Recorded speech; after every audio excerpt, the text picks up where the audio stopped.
સુરતના પર્વત પાટિયા વિસ્તારમાં આવેલી રાજ ટેક્સટાઇલ્સ માર્કેટમાં ભીષણ આગ લાગી હતી। પ્રાથમિક અનુમાન મુજબ શોર્ટ સર્કિટના કારણે લિફ્ટમાં આગ લાગ્યા બાદ તે ઉપરના માળે પ્રસરતા ત્રીજા, 5મા અને 9મા માળે પહોંચી હતી। આગમાં આશરે 20 જેટલી દુકાનો બળીને ખાખ થઈ જતા લાખો રૂપિયાનું નુકસાન થયું છે। આગની ભયાનકતા ડ્રોન વિડીયોમાં સ્પષ્ટ જોઈ શકાય છે।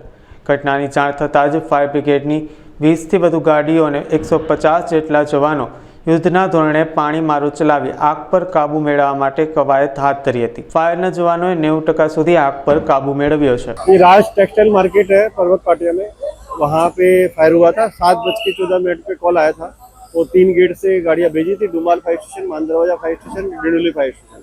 जब अधिकारी कर्मचारी यहाँ पहुँचे तो 3rd फ्लोर पे, 5th फ्लोर पे और टॉप फ्लोर पे फायर था और पूरा मार्केट में डेंस स्मोक था और धुआं ज़्यादा होने की वजह से, स्मोक होने की वजह से अंदर एंट्री पॉसिबल नहीं थी। तो ब्रिगेड को डिक्लेयर किया और आग इतनी विकराल थी कि करीब 4-4.5 घंटे के बाद अभी काबू में आया आग।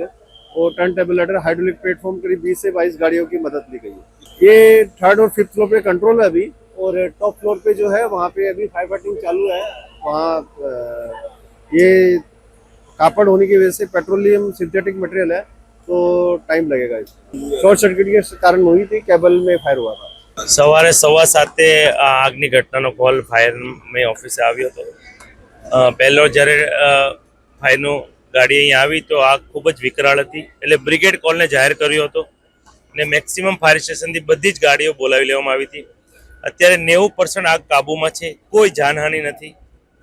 પ્રાથમિક તારણ જોતા એવું લાગી રહ્યું છે કેબલના ફોલ્ટના હિસાબે આ લાગી છે, પણ તપાસ કરશું। તપાસના અંતે જે કોઈની ભૂલ હશે તેનું નિયમ અનુસાર કાયદેસરના हमें पगला भरीशुं। ए हजी नंबर अप दुकान नो मने नथी ख्याल अत्यारे। मेरा नाम विकास अग्रवाल है। वडोदरा विस्तार के राज टेक्सटाइल मार्केट के बी ब्लॉक में आग लगी है। मैं भी एक व्यापारी हूँ और मेरी भी दुकान इसी ब्लॉक में है। आग की जो हमें सवेरे जानकारी मिली थी, सवेरे 6:30 बजे, कि ग्राउंड फ्लोर से डक्ट से होते हुए आग ऊपर तक गई है 7वें माले तक। पहले माले पर काफ़ी मुशक्कत के बाद इन्होंने फायर फाइटर्स ने आग को काबू में किया है और अभी 7वें माले पर आग की लपटें बहुत तेज़ी से देखी जा सकती है। ये नुकसान का आकलन नहीं किया जा सकता क्योंकि नुकसान चौतरफा हो रहा है। आग से भी हो रहा है, पानी से भी हो रहा है, धुएं से भी हो रहा है, व्यापारिक नुकसान भी हो रहा है, चौतरफा नुकसान हो रहा है।